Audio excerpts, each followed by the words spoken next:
Welcome to So You're Kinda a Big Deal, a weekly podcast deep diving into the lives of emerging and established tattoo artists. Listen in as we dig into origin stories, industry hot topics, and what it takes to survive in the world of tattooing. This is Tattoo Shop Talk. Join your hosts Shawn, Hedley, and Dave Allen every week as we host a new guest.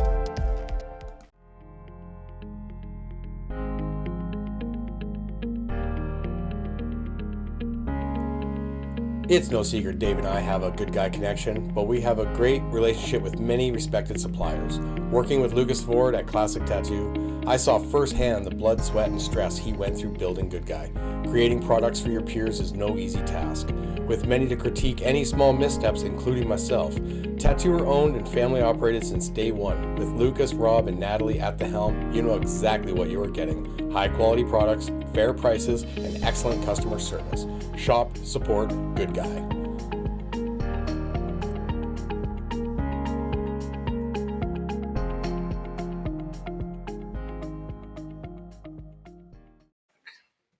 Oh, you're in for a treat today. Got your G0 ready for this shit? Are you hungover? I'm hungover. I'm hydrating. Were you a few wobbly pops in last night? Yeah. 10 too many. We'll just start with like the big question. So many people out there think you're cool. Why are they wrong? Because you don't know. Cool has never been my jam. But in deep down, we're all fucking nerds anyway. Oh, 100%. Oh, absolutely. Yeah. Awesome. James, thanks for joining us today. James Tex, in case you don't know. Never seen his face before?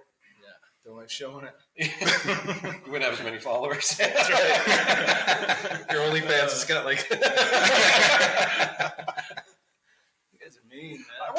I wonder if It's early. I wonder if a tattooer could do an OnlyFans. Like, if you left Instagram and went onto OnlyFans, like someone like yourself who has a following, and just said, I'm only putting my tattoos on OnlyFans. What videos? Like you video, like and feet.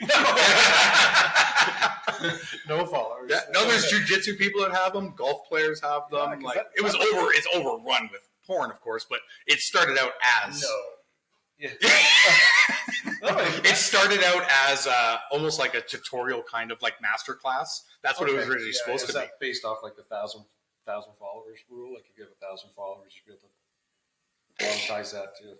No idea. Okay. Yeah, no idea. But I know there was golfers on there that were like teaching how to swing. Cook, like now there's like how to swing. Yeah. That's awesome. I got to get into golf. Remember how bad we played? Did we play golf?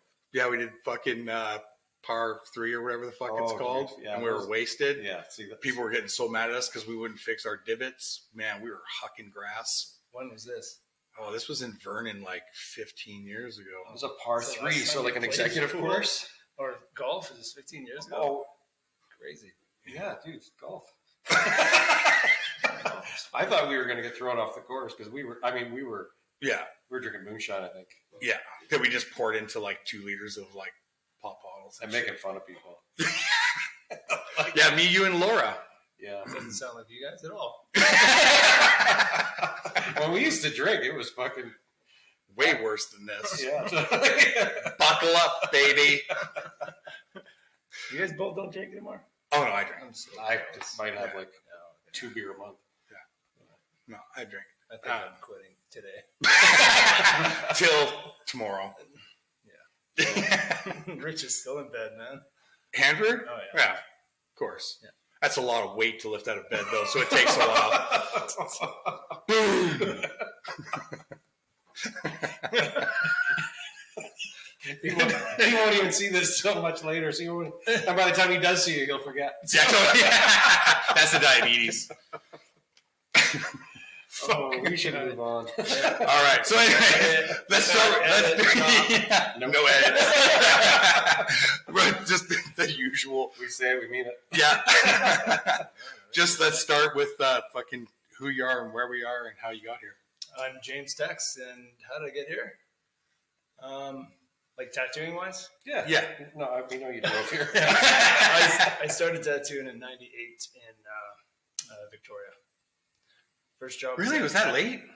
Yeah, started when I was 24, I think. 24, yeah. Is that a university? Tattoo Zoo. Tattoo Zoo. That's Yeah, right. it's You run- knew that because yeah. you just. It was run by Janine, the piercer at the time, Yeah. and that's how I got my in. We need you to speak up a little bit, I think. Oh. Yeah, don't be afraid to that. I will do that. Yeah, I started in '98 at Tattoo Zoo, and I just went from there. Were you like tattooing friends like out of your house first, or did you just like go there and be like, I'm a tattooer, and they were like, cool. Well, I only did 3 tattoos, and then I got a job. So. Nice.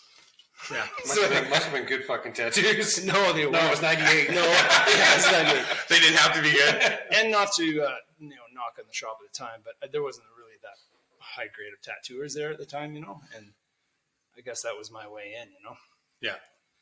But I did lie. I walked in I think how did it work?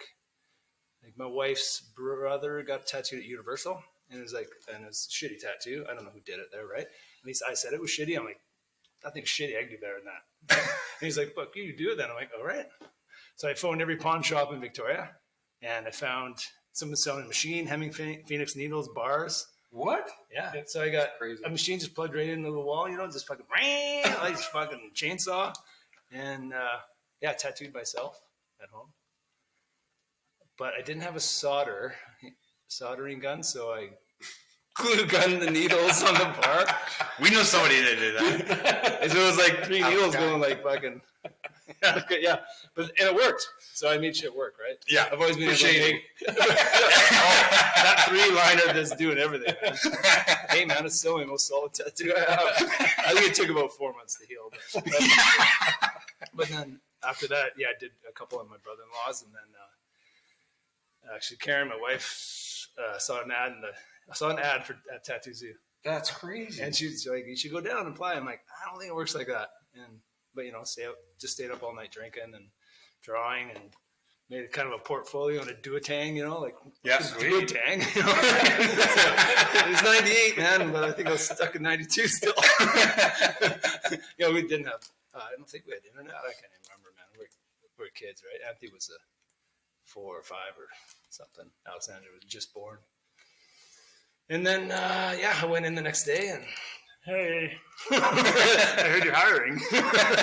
And she was like, how long have you been tattooing? I'm like, 2 years. And just lied, Yeah. The portfolio got stolen? Is that what you told them? Yeah, she's like, do you have any pictures? I'm like, no, I can't even afford to buy diapers. I just made up a story, and I had to tattoo in front of her. And she no, she made me do 3 drawings in front of her. Right? Just crazy. To see, draw. I forget what they were, a butterfly, something else, right? Just drew them real quick, and she was like, "Oh, okay, that's pretty quick, right?" I'm like, "I don't know what I'm doing." I was scared, sweating, And then I had tattoo in front of her, so I got a buddy that I worked with because I had 3 jobs at the time, paying the bills, And then I did the Celtic cross, the classic one that everyone still probably hates. Yep. That's what he wanted. I just got asked to do one. So that was my 4th tattoo, I guess. Oh, was the Celtic cross, right? And I put it on with pit stick. Yeah. And then did one line, plug in my machine, right? Here we go. I don't know what I'm doing. She was watching me. She obviously knew I was an idiot, Did one line, wiped, half the stencil went off. And I'm just like, okay, you start sweating a bit. There's no air conditioning in the shop anyways, but I was sweating. Yeah. And then do another line, wipe, fucking gone. And I was, fuck. And I got a little mad, and I threw my machine like I do. And she was like, thankfully, she was such a sweetie, She's like, oh, calm down, calm down, idiot. But she gave me another chance. I actually came back the next day, tattooed another friend of mine, just a small one. And she was like, fuck, that was fast. When can you start? And that was it. And so, did you ever finish the Celtic cross? I covered it up. I fixed it up, yeah. I mean, it wasn't the stencil. You could just put it right back. Yeah. But back then it was, blinding the blind for me. I didn't know what I was doing. Yeah. I felt I had no right doing it. You know what I mean? So you tattooed a friend of ours back then. Ian. Yeah. The twins. Yeah. Oh my God, you remember? Oh, he's awesome. Yeah. And then he had some cool tattoos, right? And I didn't know who was who. And yeah. He knew who was who, And That was pretty cool, man. Yeah. Kind of like a punky kind of twins, right? The punky twins. He still looks exactly the same, just a little bit heavier. Fuck, they are. Yeah, every time you see him, you're like, geez, you're a big human being. Yeah, and you're like, I remember him being a tall, big guy. Yeah, cool, they picked me up off of a park bench in Gastown and took me home. They were going to stomp me because they just thought I was some fucking piece of shit. And the kid, Jojo, was with him, was like, no, that's Shawn Hedley. He's a tattooer from Toronto. And they were like, oh, he shouldn't be out here sleeping. Because I was wasted. I just was like, this is as far as I'm going to make it. And just laid down and went to sleep. And they picked me up and I fucking woke up on a couch in the morning and I was just like, well, those are nice giants. Yeah. And then, the one giant walks by. He's like, morning. And I was like, oh. And then the other one walks by wearing different clothes. So I was so fucking confused. I was just like, what is happening right now? Anyway, so that was my introduction to the twins. Yeah. And then, I tattooed them to stay at their place. Nice. I remember years later after meeting you and your career was established and everything, Ian coming and saying, oh, you want to see an early James Tex tattoo? Yeah. So, it looked good. What was it? It was a clown. Oh, fuck. I remember that now. Like with a fucking outline like that. Fucking thick on it. Yeah. Like it wasn't it was a solid tattoo, but I remember being like, fucking James Tex, I know. Let me take a picture of that. I mean, I actually never really drew until I started tattooing. So I hate you even more. Well, I mean, I knew I could a bit, you know what I mean? Yeah. I didn't think I was going to go anywhere or do anything, so I didn't draw. Yeah. Well, you said it last night perfectly in that clip. You put work ethic into it. You put work ethic into everything, right? Yeah, I got obsessed, and try to go full out, And did you do that right from the beginning in your career? Like, did you realize, like, I'm going to make this a career, so I got to fucking work at it? Yeah, well, after making some money, I quit a job, right? Yeah. Quit one of my jobs, and then I think 2 weeks later, I quit another job because I'm like, this is way better. Yeah. People are paying me to draw stupid shit on them. Flying dolphins, flying purple dolphins, or whatever the fuck it is.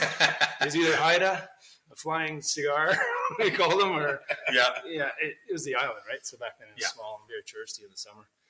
But same, man. I did that floating dolphin. It's like, do you want it in water low or back. anything? Like, no, low back or ankle. And it's like, no, I just want this torpedo. Yeah, like it's my spirit animal. Everyone's had. I love dolphins. Yeah. Okay, you've seen dolphins, like fuck, man. I'll never forget that tattoo brand flash sheet of the dolphins. Remember, and they put the one of the dolphin coming straight forward. It just looked like a great nipple. It was like, who's gonna get that, man? It's like put that on an ankle. The Holdfast Social Club keeps expanding and adding features to make the life of tattooers easier. We just launched a classified section for pros only. Sell your tattoo gear, prints, whatever, in one spot. This is on top of a platform with peer-to-peer vouching, direct connect, a wait list, and geo-searching. Now you can find guest spots or forever homes at studios everywhere. No guessing, no awkward conversations. See what shops or artists have to offer. Mark them as favorites or add yourself to their wait list to let them know you are interested. Holdfast Social Club keeps adding features to make connecting easy. Pros only, a place where the best of us can elevate each other. The last thing you see when a dolphin attacks you. So, what you start off, you weren't drawing that much. What happened that lit a fire under your ass to draw custom stuff? Like, that made you realize, oh, this is what I want to do, rather than just the money's good, it's an easy job? I think it was just meeting people on the way. The people that worked at the shop, I think there's some they're good artists, better than I were, at the time. They're kind of new schooly, so I kind of just gravitated to that. And I was like, it's pretty fun, cool. So I don't know, it's a competition. Like, I think I could do that or whatever, Yeah, I don't know. It just happened. Who was your first competitive or first person you wanted to catch or realize that's path you wanted to follow? I didn't think anything was catchable at the time, man. Okay. No, I was just happy to, put food on the table. Yeah. It really was, right? And I didn't, I wasn't at the time, hipster kids didn't, it was more kind of piercery, kind of baggy pants, cool kids, and I'm just a dad rolling in with, I didn't have a cardigan in that. I still was not cool that. But you were on your way. I was, slowly maturing. Slippers and a cardigan. 24-year-old old man. But I didn't get it. People were coming in the door, and tattooers that work there, they're like 2 hours late, 3 hours late to their appointment. I'm just like, what the fuck is going on? I'm working 3 jobs. Yeah. People are coming in and asking for something. these fucking, I don't want to say turds, but turds. We were turds. They weren't even showing up. I'm like, fuck, man. So I'm like, I'll do it. So many of us come in and they're mad at me because I did it. But Jeannie would ask, "Hey, Tex, you gonna do this?" I'm like, "Yeah, let's do it." And then they'd roll in, and you're doing my clients, and they get all mad. I'm like, it's not gonna work getting mad with me. You know, it doesn't work. I think eventually, just there used to be like the back room, I guess, and you go up to the like a hierarchy or something. Yeah. I think within 3 months I was in the front room because I was the only one that wanted to produce all the time and producing, right? So that's what she wanted, and I'm like, I could do this. I could do Cherry Creek Flash or where the fuck it was back then. I can't remember. It pays to be professional, right? Like, yeah. And I really didn't know what I was doing. So but and then a lot of us that felt like we knew what we were doing. We were the ones that were taking it for granted. Yeah, coming in late. Our customers are nothing without us. It's like no retard. Yeah, it's the other way around. I never did that. I always didn't take anything for granted, man. I felt I was pretty lucky doing it, Yeah. So, how long were you there for? A year and a half. And then I was buying needles from Little Sarge in Calgary. Okay.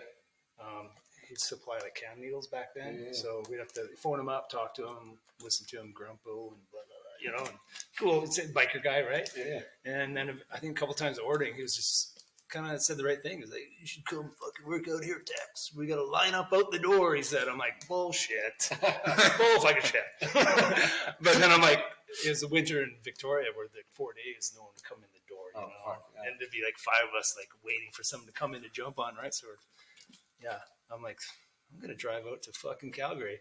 So I had a Suzuki Samurai back then, like a still convertible. Yeah. Drove through the Rockies. In a blizzard. Another guy. One tire in the group. Yeah. Right through the night. I remember we stayed at the Cecil. Oh, fuck. Yeah. We're like poor, man. Like, I don't have money. The first night we stayed at the Cecil, I didn't even know it was a dump. But obviously, when I got there, I'm like, this is pretty sketchy. But whatever. And then, I did the guest spot there for a week, and I was just like, and he wasn't lying. There's a fucking lineup at the door. And he didn't have anyone worth anything working for him, And he was like, holy shit, man. He's never had anyone that can tattoo 12 hours a day, then rip off like all these, anything he wanted to do, I'd do on the wall, right? Yeah. And fast. And I was like, next. And he's just like, come work here, I love that stuff, tattooing. So I'm like, and I've done a lot of jobs before, but that was the most money I made in a week ever, was that guest spot, and like up to that date.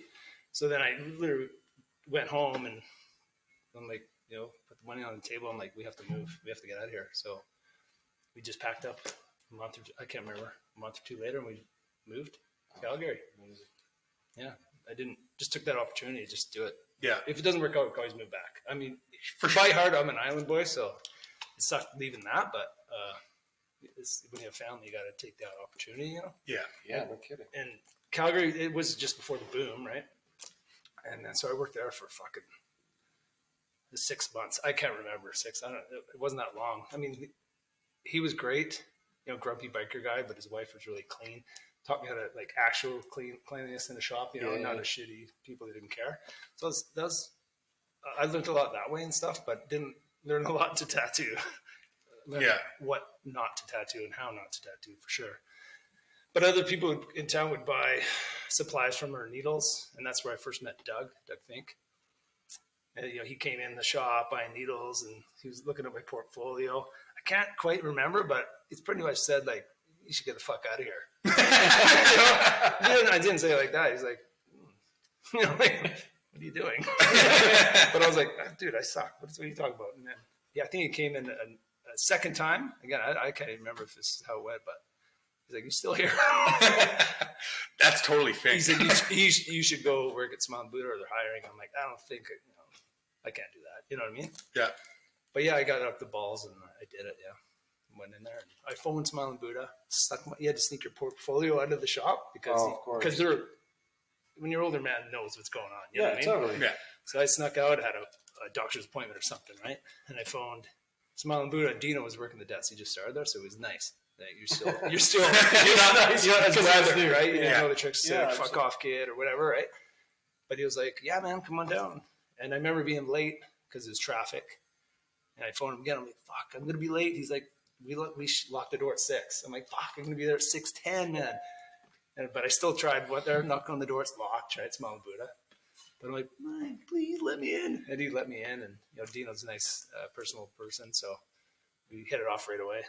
And they brought my portfolio back then. It was a binder with like, I don't know. Step up from the do-it-tank. And he brought mine. Paul's the only one working, and I was trying to listen. Right, it's in that house, small house, so everything echoes anyways. And as he was tattooing, he's like, yeah, flip the page, Dino, flip the page. Oh, shit, that sucks. He was just ripping. I'm like, what the fuck is that? I heard him say shit, and I was just like, I just shrunk, man. I'm like, oh, fuck. Obviously, I should get the fuck out of here, man. I should just leave that way. But Dino came out, and he's like, yeah, it'll probably be 5 minutes. So let's chat together or something, right? So it would end up being seemed like an hour, I think, because he just kept working and chatting. And I remember just hearing that was the first time I met Paul or listened to him for chat to his client. And he's a pretty fucking chatty guy, right? Yeah. He always has great stories, and I was like, holy shit, that's a fucking tattooer. I just remember feeling intimidated and young and naive and stuff. And then when his daddy came out, washing his hands. I'm like, oh, big, tall biker guy. Hi. And you're 26, 27 at the time? Yeah, 27. And then he asked me a few straight up questions like, you going to open up your own shop? I'm like, what? What time it is, man. And he asked if I had kids. I'm like, yeah. So there's certain things that he liked because that if you have someone with kids, you're usually more stable and you're going to work. So it was kind of cool, the questions that he would ask. But in the end, he's like, yeah, all right, see you later. I'm like, oh, that's it, eh? Cool. So I left and I'm like, hey, let's chat. We became friends, right?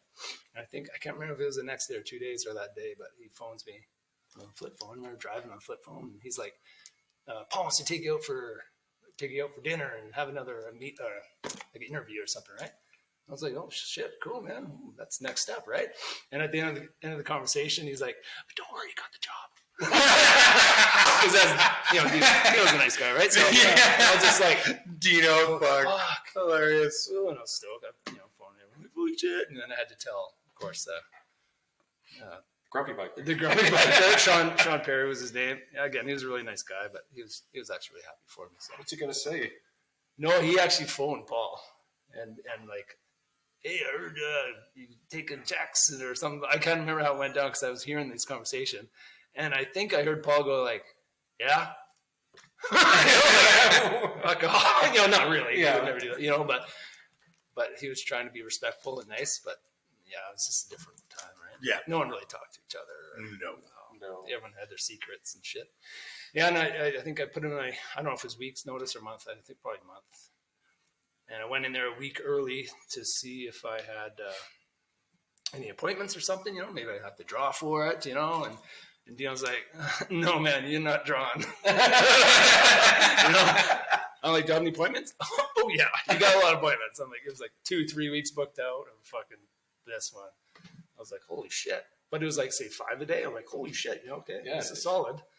And then the first tattoo I did, I ripped it off real quick, tribal, of course. And Paul was like, oh, pretty quick, So then went from 5 appointments to 10 appointments. And I was like, you're going to make me money. Yeah, I did do that, I guess. But it was cool. Got to see a lot of big, cool shit and a lot of cool tricks on that. So. And that's what everybody needs early in their career, right? Volume and exposure. Yeah. I think that's what more could you ask for? Yeah, it is a great opportunity. So you pair that with a good work ethic.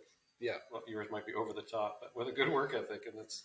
Well, I always thought there was only one way to do it. Why not? I don't know. Just do everything. I don't know. Do it all. Do you think having kids made a difference? Do you think that contributed to that? Because I know when I was younger, all I had to look after was myself. So it was yeah, if I didn't have kids or even my awesome wife, I wouldn't be a go-getter. That's for sure. Probably be in jail. Yeah, but things changed pretty quick when I was young. So yeah, step up to the plate, and I did, right? Yeah. All right. So Buddha, 4 years. 4 years, yeah. And yeah, I quit there because me and Brett never got along. We're friends now and we joke about it, but it's pretty funny, the rivalry we had. But yeah, I quit and worked. I didn't have a job. I just quit. I was like, I'm done. And then we took the kids to Disneyland. Nice. Never been on a trip in my life and on vacation. I always never did. And I think Scott offered me a job. Scott Wildone from Turtle Village offered me a job when I was in California, on the phone or something. I think that's how it went down, but I didn't know I had a job, but I knew I was coming back from one, so it was pretty cool. Oh, that's awesome. And then going there was like, for me, great, awesome, man, because it was way different. No, this is like, Scott's a technician, like not just awesome coil machines, but just the way he tattoos, and it was a big change for me, and I needed that. Like, slow down a bit and think about what you're doing, Don't just bang shit out. Because I got pretty burnt out. And I don't burn out, but I got burnt out doing small stuff, Like, Yeah. I just feel like I just need to tell these people, like, don't do it. don't. But it's like, I wasn't really allowed to, really, Like, you can't just be like, you should go home and think about this, But I really wanted to say that, Yeah. And then, but when I left, I had to phone my clients and give them the option to come with me or stay at Buddha. And that was pretty nice of Paul let me do that. And only like maybe a third of them stayed with me, because they were there for that name. Yeah. They weren't there for me, right? So, and I had realized like now I have to start building a proper name for myself, right? So then I actually started drawing what I wanted to draw, right? And yeah, it didn't take too long.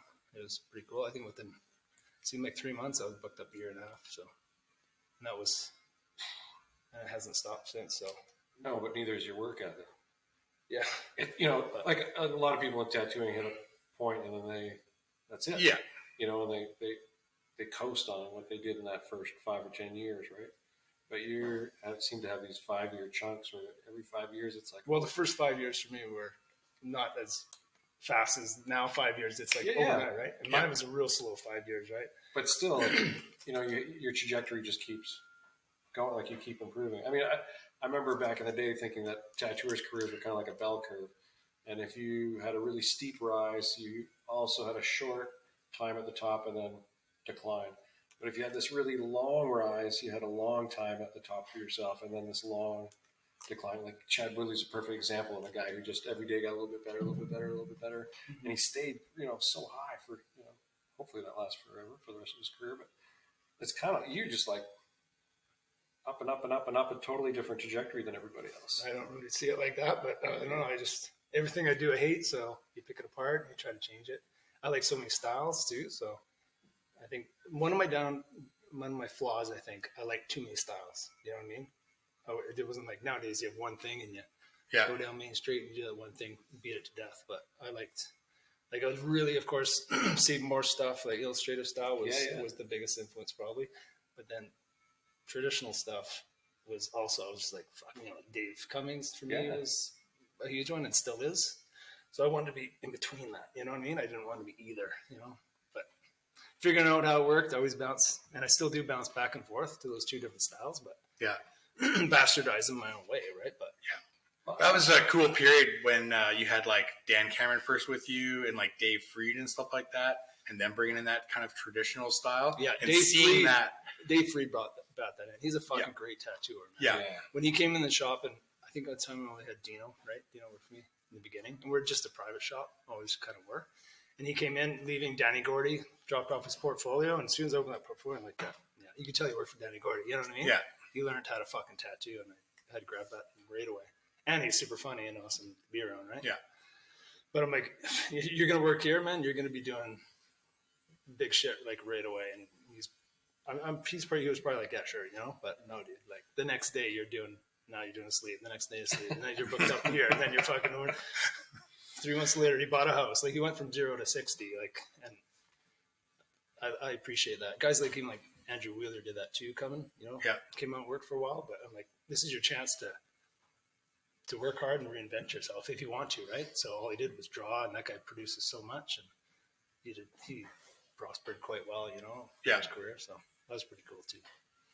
And Dan, when he came to work, he didn't do traditional like he does now. He did kind of crazy, like he was illustrative, but in the beginning it was rough for sure, right? But it's only because who you work with, right? But I saw potential in that guy, right? That guy can draw, so that's pretty cool. This stuff is amazing when you work with. had a painterly effect that was just like I think he's rich. painterly coming from working at for Steve, I think, right? You know, in portraiture, but just trying to do more illustrative stuff. Yeah. So Yeah, it was neat. but I don't know what I'm doing either, so it's hard to lead a bunch of weird people. So fucking weird. So it's odd. Everybody's funny. We talk to Steve, and everybody seems to suffer from imposter syndrome. You know, where you just don't think you measure up, and one day someone's going to discover that you don't know what the fuck you're doing. Yeah, I think it's going to happen. Well, you're outrunning it pretty well. Yeah, I tried to keep. Where are you hiding that shitty work? It's all over now. Yeah, I mean, we could all look back at our shit we did, you know, not just 5 years ago, but, you know, 20 years ago, of course, just fucking want to rip that shit off their arm, you know? I'm like, you should get that lasered. This, I love this. I'm like, Yeah, but that's art, right? Like, you progress. Like, you can't start at 100, you know? Like, it's kind of art, but that's actually a craft. Dude. well, you know what I mean. Yeah. You know. Yeah. 3 parts of tattooing, I always say, is the craft, right? And people do crafts quite well, right? Some people excel at it. You know, the guys like Doug Fake, he'll do any fucking craft. He'll learn to do it. Yeah. Awesome. You know what I mean? Then there's like the art side of it. And that art side will take that craft as far as you want to go. But then there's that customer service. That's the third part. You know what I mean? Absolutely. Yeah. So if you take that work ethic down a bit and the art down a bit, but if you have really good customer service and nice to your people, you're going to do well. Yeah, that's me. Like, you don't have to, like, all you have to do is just be honest and nice, and you're going to do well, you know? Yeah. This is the easiest job you could possibly do. It's also the hardest job. Yeah. I think. If you care slightly, Yeah, absolutely. it's going to be a weight Yeah. on you for sure. Yeah, you're going to lay in bed, looking at the ceiling, thinking about what you did that day, and just like, fuck. Yeah. Nightmares of fucking one wobble in a line. Yeah, Of or almost done the line where perfect. This is like laser cut. Ring. Fuck. Or, you know, the customers are like, this ain't healing. They'll text you or email you. Yeah. You know, everyone's got that. I hope it's not just me, but you know, you're just like, oh, don't worry. But you're fucking worrying. You know? I've had customers phone me from the hospital. They went to the hospital because they're so swollen. They've got so much done on them. Yeah. And then they lose circulation in their hands. So they're panicking. They go to the hospital. And, of course, the doctor's like, you've just been fucking tattooed like a lot, man. Put your arm over your head. Yeah. Oh, yeah, I've had some crazy. Oh, I got another cool story. Smile Buddha, I had this one kid. I was doing his back. It wasn't like a back piece. It was probably tribal back in the day, right? But I was using Ken Cameron coils at the time. And he was laying on those whale tongue chairs, you know, the dentist chairs, The barber chairs. and I would tattoo him, and he was literally like I was electrocuting him. He was grounding out because underneath he was holding this raw bar, and I don't know why he was.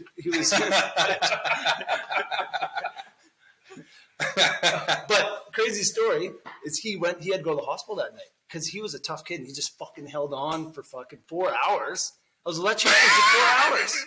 Mildly. But he never said a fucking thing. I think his mom phoned the shop and was talking to Dina or something. And he had photos of black eyes and everything. He had to go to the hospital. He was electrocuted. Holy shit. And then he came in again. I was like, I got to tattoo this guy again. And like, what are you doing? Are the chain hanging down, you know, or something? Oh, my God. And like, he's like, I don't know, holding on to this rod underneath. I'm like, can you let go of that rod? And let's go. And I'm like, he's like, oh shit. But then I was like, why would that? It was such a weird fucking thing, man. And I told everyone after that, just don't touch this thing underneath. Fucking tape it up.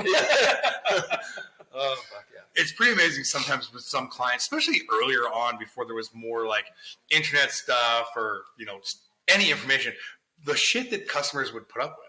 Because they just think it's part of the process. Because most of us were horrible at explaining a process. So yeah, guys being electrocuted, not fucking saying a word because this must be just how it is. Yeah. You know what I mean? It's like same like fucking tattooing somebody and like every time my clipcord kind of like brushes across them, Same. They, get a little shock or whatever. And I just think they're just kind of like jumping twitchy because of that. And then it's like necks and shit with the and then it's like they're like, oh no, your like machine keeps like kind of like sparking or doing something. I'm like, oh, and I realized like, so just like you don't have to take that. That shouldn't be part of the experience. But those are actually cool little stories. Totally. Like I don't think I have that many cool stories the same, but if you think about it, we all have fun. And things happen. And fun. or like I had that one kid who passed out, and he says he's like, I pass out easy. I'm like, yeah, sure, buddy, right? That's this fucking tattoo that would have took me 20 minutes. I think it took 3 hours because he literally started doing a line. He looks over to me. He was like, I'm gonna pass out. I was like, okay. He's like, am I grabbing him? Like, holy shit.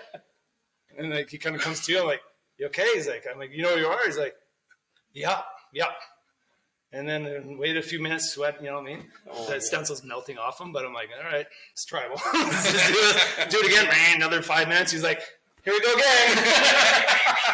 It happened. I love the commentary. Like it was fucking every fucking couple minutes. And then we had 13 clients booked in. I'm ready to go. And this guy's fucking taking up 12 hours. That was pretty crazy. It was pretty cool. I heard a story. I don't know if it's true about you tattooing a guy, him passing out, falling down, knocking the machine over, and the machine tattooing him. That was Doug. Oh, is that Doug? Yeah, it was Doug. Yeah, okay. That's when Doug was on first shop. I think that's 17th or something. Yeah, he went to the washroom. He hits the tray, and I guess it falls off, goes into his neck, and it's like. Oh. And Doug comes back going like, sweet tattoo. I think he probably covered it up eventually, but I think you got to live with that for a little while. most people, I get this picture it happened. I wasn't there, but most people probably be like, holy shit. Yeah. But Doug's like, Doug? your problem. I was in the bathroom. Or sweet or something. Like, I didn't know you wanted to be a tattooer. Yeah. Yeah, speaking of Doug, after Eternal Image, I was at Eternal Image for a year and a half, which was awesome. I love Scott Beldone. It was so cool. But me and Doug were pretty close friends, I guess, and he offered me to work there and chairman it first time.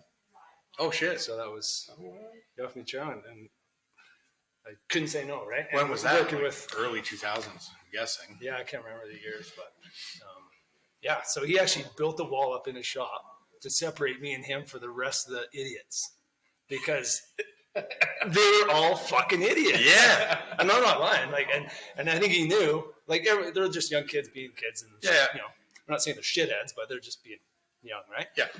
But I'm trying to do fucking my craft, So he's like, and he is too. So he puts up a wall, and it's like putting blinders on. That's going to fix the problem. But it just left me and Doug throwing shit at me every day.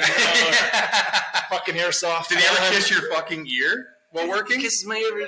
Fuck. I'd be fucking tattooing, and then all of a sudden it'd just be like, oh yeah, on my ear. I was like, God, I'm pulling a line.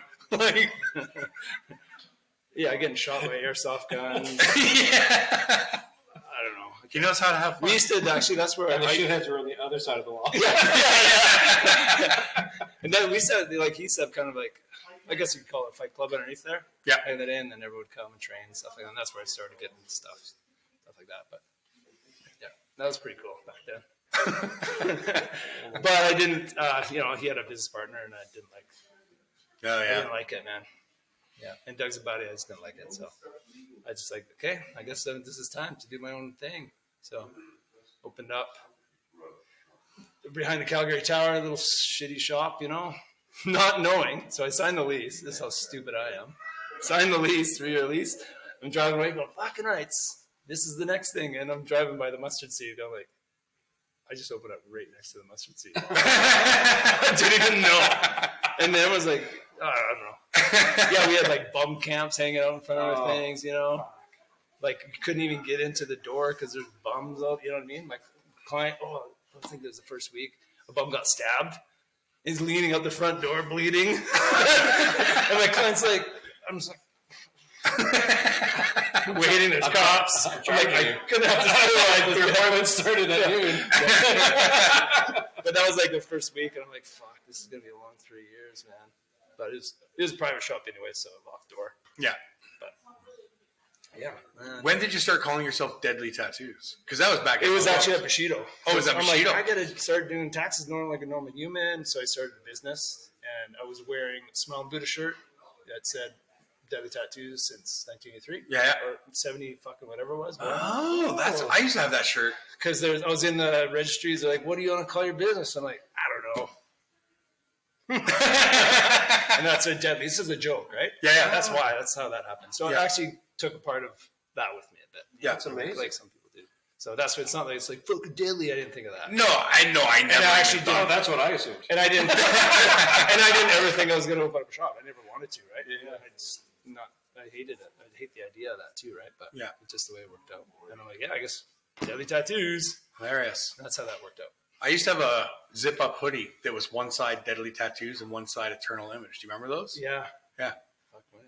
Is it probably a shitty hoodie I did? It was a snake. Oh yeah. Yeah. Sweet, yeah. Yeah. That's cool. Yeah. That was a cool hoodie. Yeah. Hi, Trevor.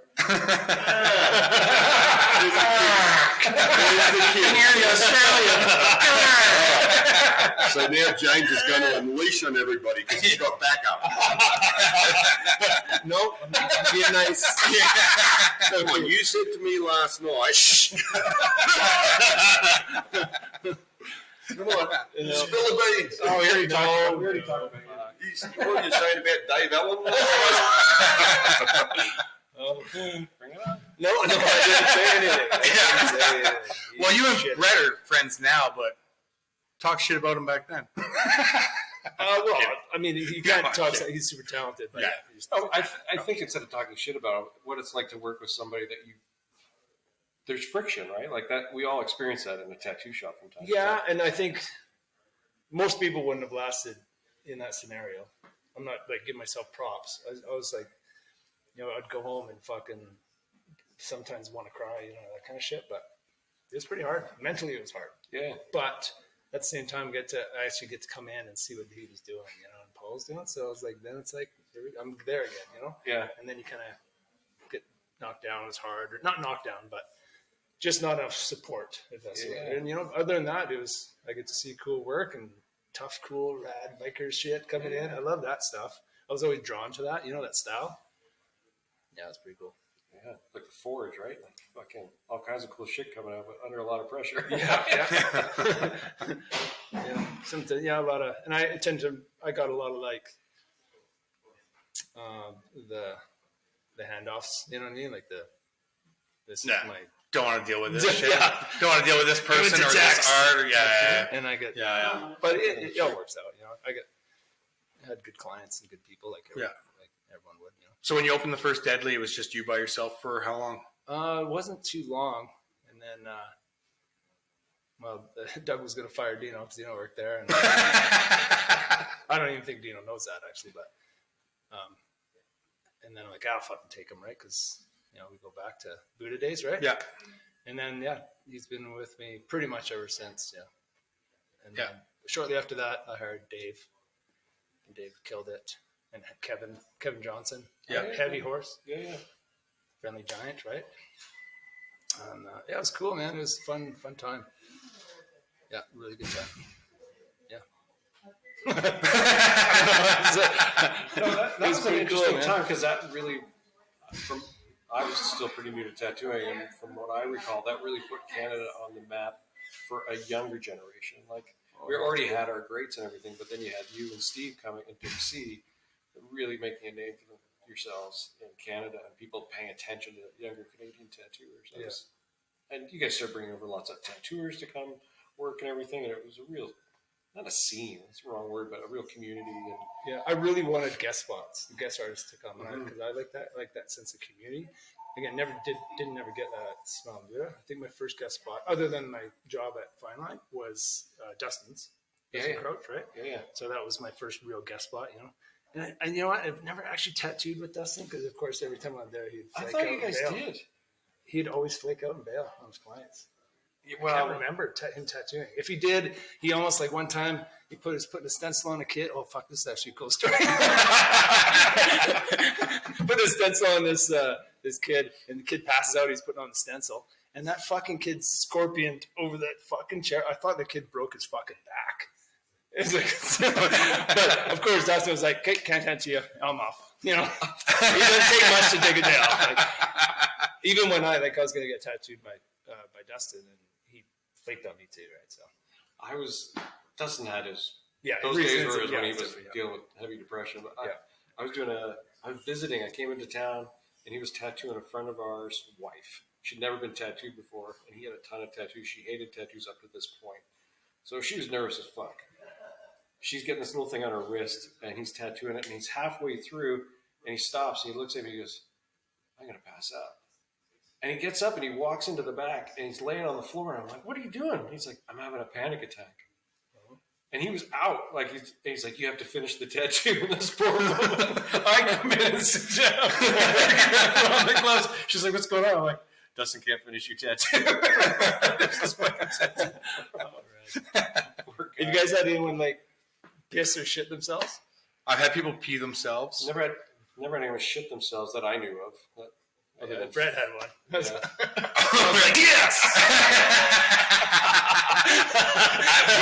Yeah, in the chair. Yeah, he was tattooing a lady in the lower back, so yeah, he probably just kind of sharded or something. I'm very common, but he still had to tattoo another tattoo on it. He probably just did it real quick and got it. Like, oh, yeah, it was pretty funny. But because we didn't get along, I was like, yes. Yeah, Karma. Yeah. But I had someone at Deadly pass out. This is a young girl. I did a 3/4 sleeve. Sat great, right?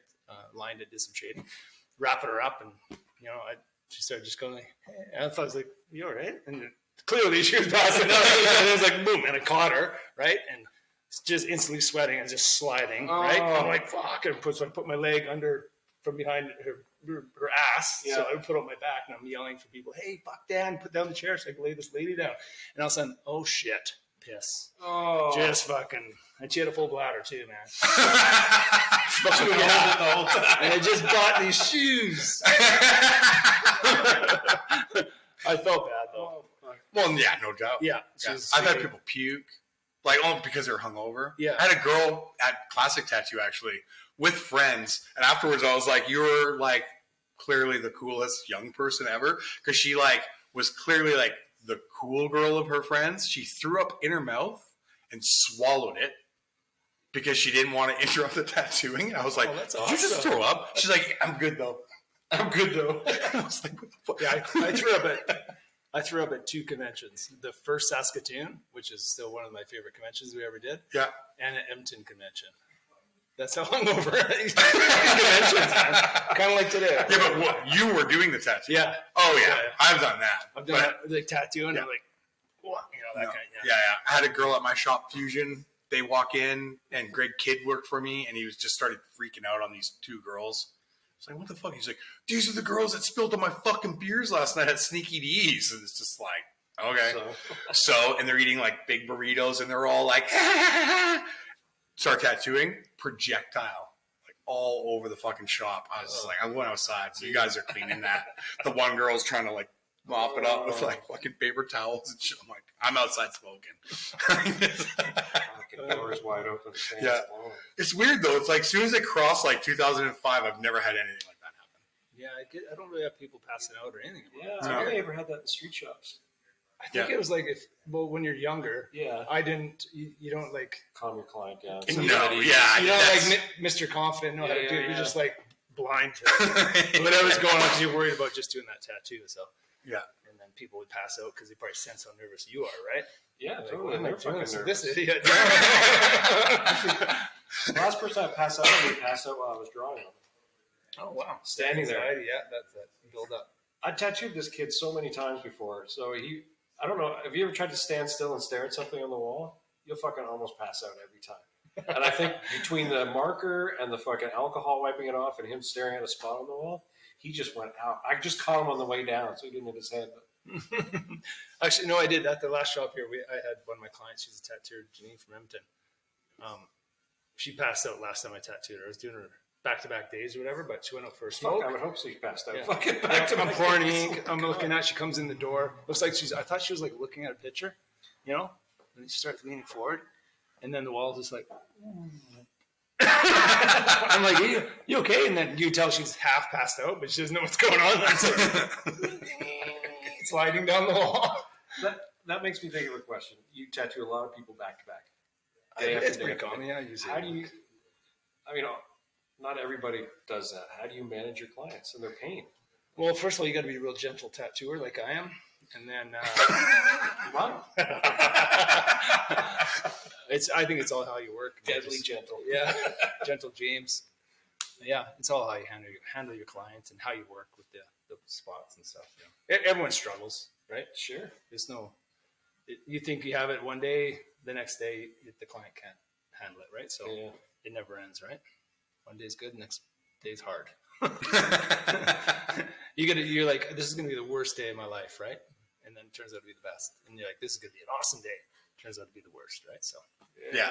Whenever I feel like I'm gonna have a good tattoo session, that's when I know I'm gonna. Yeah. We should know by now. Yeah. You know? I'm like, this is gonna be horrible. Yeah. That's what I should know. Yeah. Constant dread.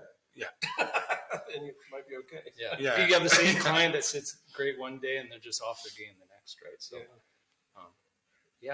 I work pretty much just 5 hours a day, one client a day, and try to get as much done as I can. Yeah. So you and Steve, you tattoo people back to back to back like that more than anyone else I know. And I'm always amazed that you have such consistent clients that can do that, because in my own practice, I rarely can tattoo anyone 2 days in a row. Dude, look at your line work. Thanks. It's not bad. He's on this podcast every week fucking, they need to make 18 liners. It's like, I wonder why people can't sit long with me. Not for a good guy. He's specifically wants a good guy. Yeah. I don't know why my clients can't sit 2 days in a row, because you just wanted to pound an 18 round into them. That's why. Yeah. I'd rather get tattooed than 18 round than a 3. Yeah. Cool. When did you start traveling internationally? It's right after opened Hedley. Yeah, me and Dave went to Brussels convention. It was like the shittiest convention I've ever been to. It probably wasn't advertised properly, that kind of thing. Yeah. But that was my first overseas, and I didn't tattoo, didn't have nothing. I think only 4 people looked at my portfolio. So, and when you're already kind of got something going on in Canada, right? You do a convention, you're usually booked, you got your clients, and you're feeling pretty good about yourself, right? Yeah. And then the first time you go overseas, and you're like, no one cares, and you're just like, what am I doing wrong? You know. So I actually took a hit to my ego, which was good, right? Went back home, tried harder, right? Then that next goal. My next goal was to do the next overseas convention and have fucking clients and stuff like that. So I like, if you fail at something, it's just more motivation to absolutely figure it out. So, and then, every time you went, it paid off. The further I go from home, your career pays off tenfold, I think. You know what I mean? Because people are like, I don't want to go, I feel uncomfortable, or it's a long travel, or I get anxiety, which we all do, right? Yeah, too. But I hit that shit head on and just kind of deal with it, Because if you don't, anxieties get worse, right? Then you get, I think that, I know there's all different levels and kinds, but I think if I was to not to get out there and do shit, I'm awkward, I'm quiet, I mumble, I just kind of get smaller in my mind. Maybe. You know what I mean? Yeah, does that make sense? Yeah, totally. And being out in Blind Bay, because I moved to Blind Bay for 4 years there in BC, I had a private studio. It was awesome. I was worried that I was going to become that guy and be like recluse and stuff. Yeah. But actually didn't do any of that, because all my clients are rad, right?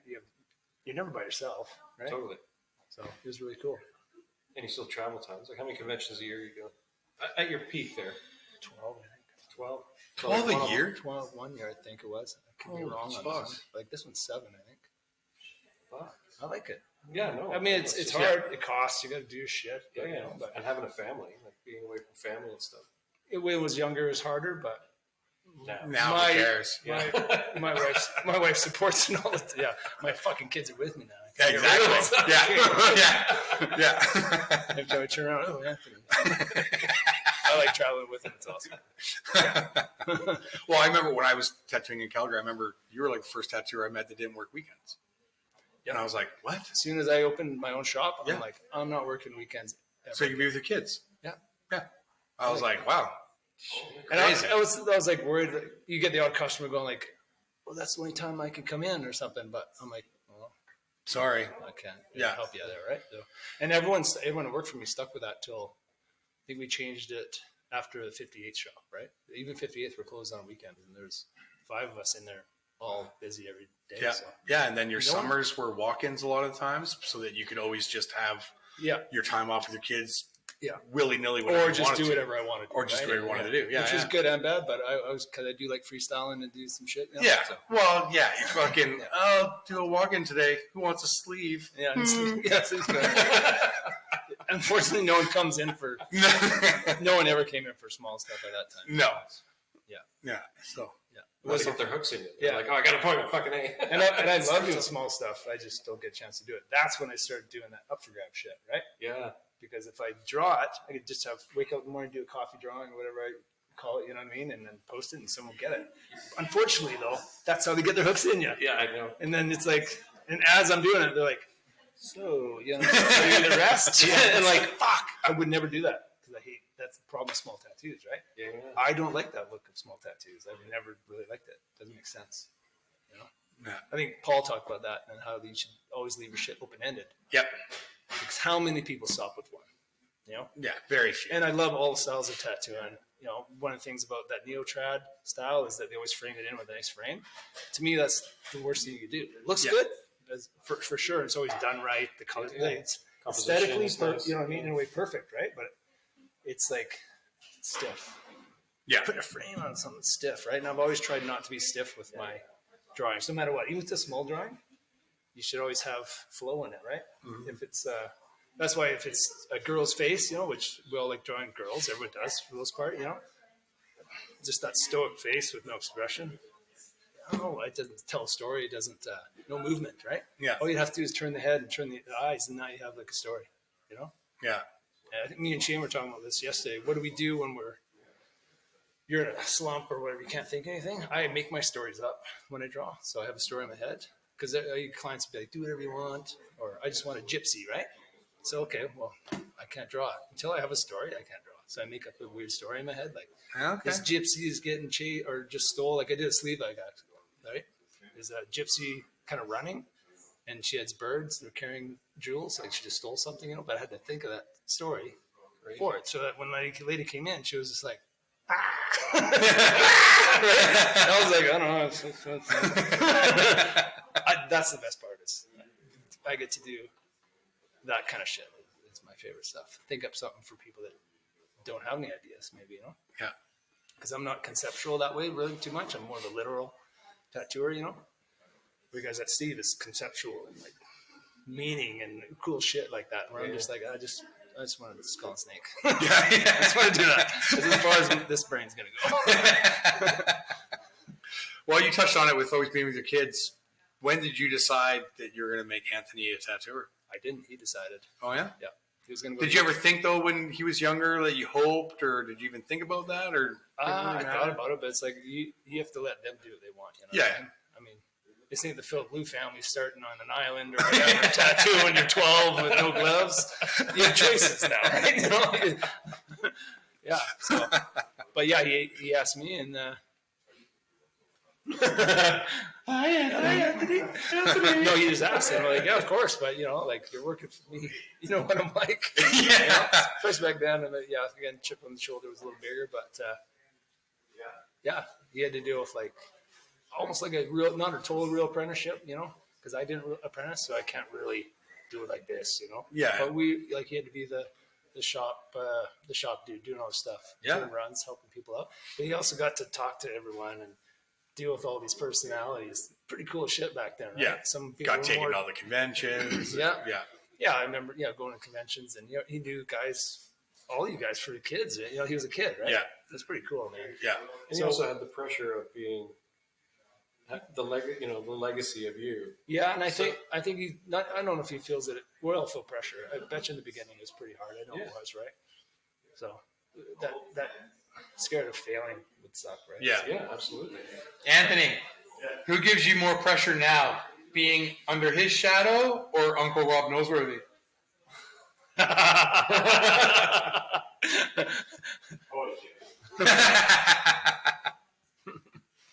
Yeah. Yeah, you still cast the biggest shadow.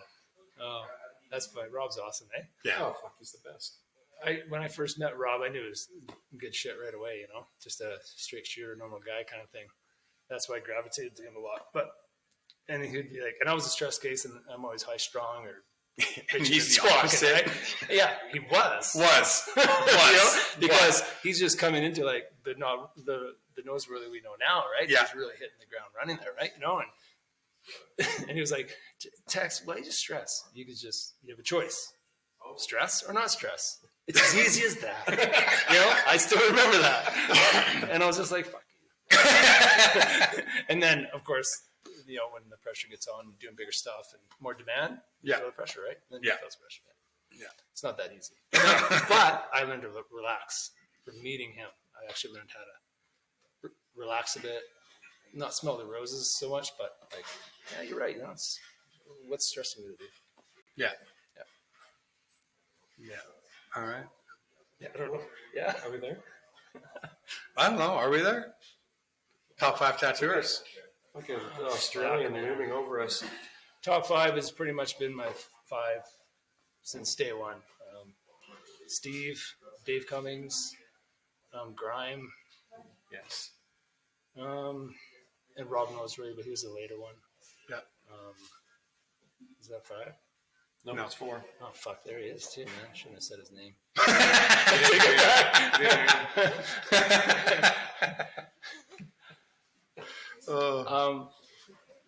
But then I would actually, I mean, I didn't know him that well, but I'd maybe Henning, you know, like that kind of stuff, because that traditional, proper way of tattooing, and that I had respect for older people like that. Like, he's still killing it and tattooing. It's you know what I mean? We're like people that are like, well, definitely my age or our age. They're kind of like, we had enough. You know what I mean? We want to learn how to Phoning it in. Yeah, and it seems like he's just still blasting shit. Yeah. It's like I look up to that kind of shit. You know? Yeah. It's not stopping. Yeah. And yeah, I mean, I have a kind of a new 5 now. You know what I mean? Not like it's taken away, but it's different now, right? Well, it's always changing. Right? Yeah. Like, let's just. Like I gravitate guys like Shane Ford, Shawn Cushney, like really illustrated people that draw their own shit and make their own mistakes. They're not just tracing out shit. And I really love that, you know. Yeah. And Stace is probably the new 5, you know what I mean? Guys that are reinventing the wheel too, right? Is he up to 8 now? Is this Yeah. 5 Yeah. to 8? No, this is the new 5. This is the new younger 5. five. The younger 5, right? This is the new Jeff Croce fucking Oh, set I get to precedent. have 5 top 5. Yeah. Top 5s. and I'd even throw my kid in there, Anthony, because he had to put up. I get to see him put up with me and all the people around. Yeah. I see him excel and do this, you know, and try and stuff. It's pretty cool. And it's just now he's at that age where he can take off and do his own shit, you know. Yeah. Pretty cool, man. Yeah. Well, and now you have Allie Yeah. Right. Now she's got creeping up behind, She's got doing her own thing. Yeah. She'll figure it out. She goes right. Yeah. But now she's got me. I'm like nicer now. Yeah. Anthony got the Yeah. And now I'm Yeah, just I like, haven't seen any photos of you dressed up as an Italian pizza maker with Anthony. Yeah, it's That's right. Yeah. That's cute. yeah, that's cool, man. Yeah. But other than that, it's I guess this is a family business for the most part, you know. Yeah. I don't think of it as that really, but it is, you know. Like, wife does the books and takes care of the supply company books too, right? And yeah, if kids working for me, it's crazy. Yeah. Yeah. It makes sense. From the moment that you walked through the door at Tattoo Zoo, that's what you had on your mind, was your family. Yeah. Yeah. Right? And then how many of your choices were made because of your family, Everything. right? Everything. Sticking it out in a really tough situation for 4 years Yeah. for your family, right? So it's it's pretty clear to the rest of us that know you that this all makes total fucking And then sense. all your friends or tattooers, you know, they start having kids like at normal ages that you'd expect. And then you hear them bitching like, "Oh, you don't understand how hard it is." What are you talking about, man? Like, they forget that these ones belong to you or something. That's at least my dad. Yeah, it's pretty funny. Huh? Time management is not that hard, actually. You just got to be willing to do it, right? Yeah. I don't. Let's just touch on that quickly because I don't understand how you produce what you do, tattooing wise, and then painting wise, and also but then you're also building like Suzuki Sidekick, fucking rock crawlers. Well, I don't do that anymore. Going on bike yeah. No, I know, but like you've done all this like stuff. Like, where? How? I can't sit still. Okay. I literally can't. Yeah. Like when I have a day off, I think I talked this before. I actually get depressed. You know what I mean? Yeah. So I'm like, I snap out of it and I'll go build something. Like last week, I just built a sauna. You know what I mean? I had 2 days, you know, and I was like, fucking, I got 2 days to build this fucking thing, and I did, right? Yeah. Nuts. Yeah. Okay. So yeah. And on to the next thing. As soon as that's done. So that's why you and Finn gravitated to each other probably too. Then. Yeah. Oh, yeah. We just keep busy. Like if we go camping or something, he's a professional camper and shit. But Yeah. I'm like him. I'm not just sit there.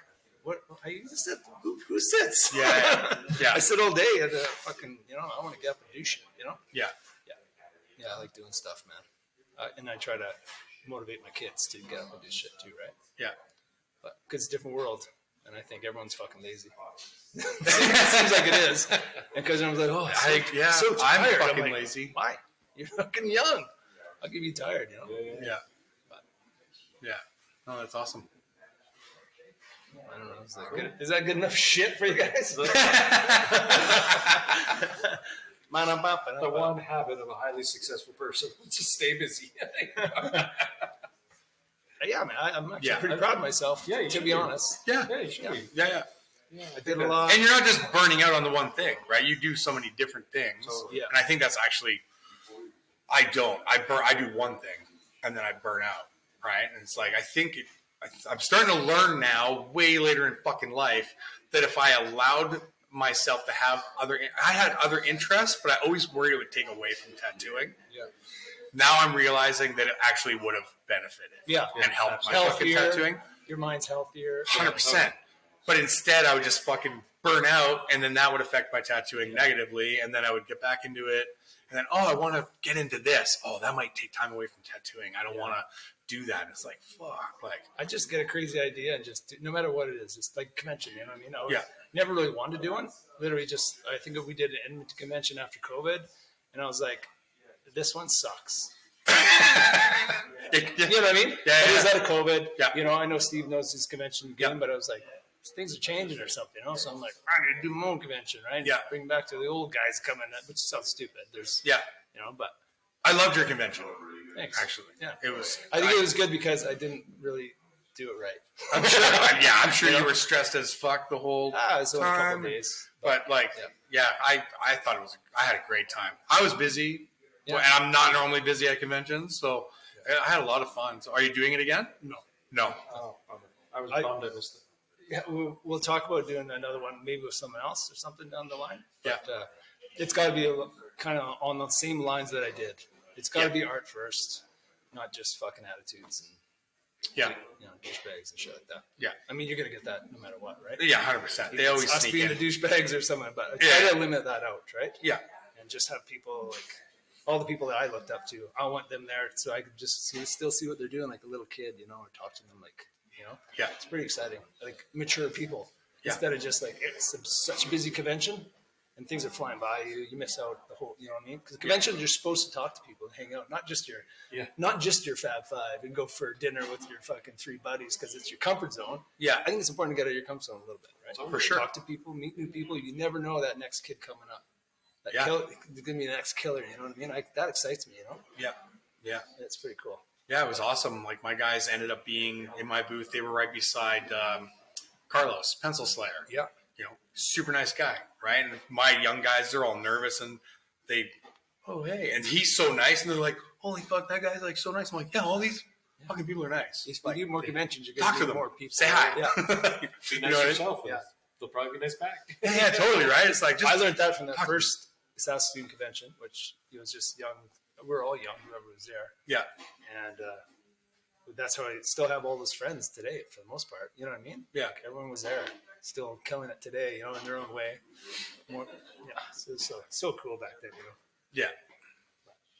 you sounded old back then. Back then. Speaking of old guys, we got one waiting to get. Yeah. All right. Thanks, James. James, that was awesome. Cheers. Cheers. Yeah, thanks for letting us hang out in the shop too. Like that.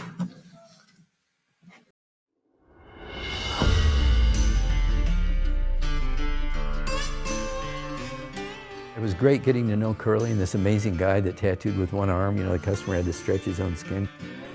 So I did get blood poisoning from him twice. Yeah, twice.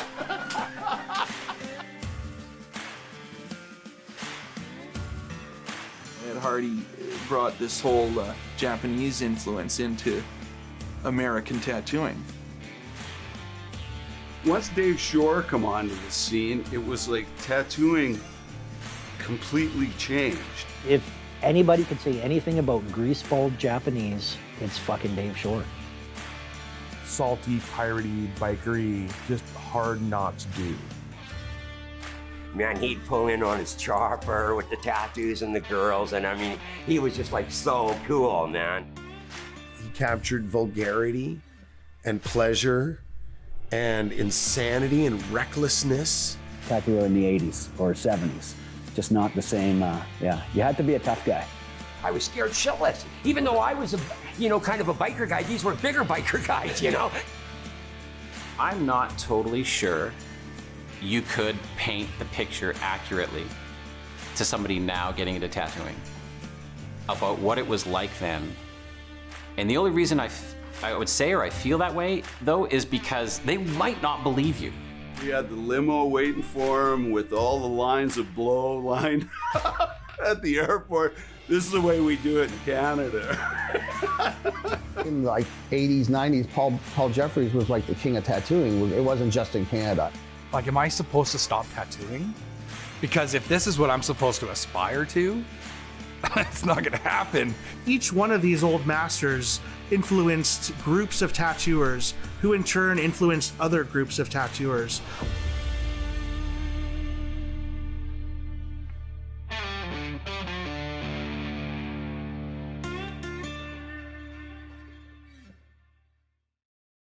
The True North Strong Tattoo Book. This is a massive tattoo encyclopedia of Canadian tattooers. 350 pages. It's an 11 by 17 coffee table format. Shawn and Dan worked tirelessly to get this thing out, and sadly it never made it to print, so it's available for free download at theholdfastsocialclub.com and championtattoo.ca.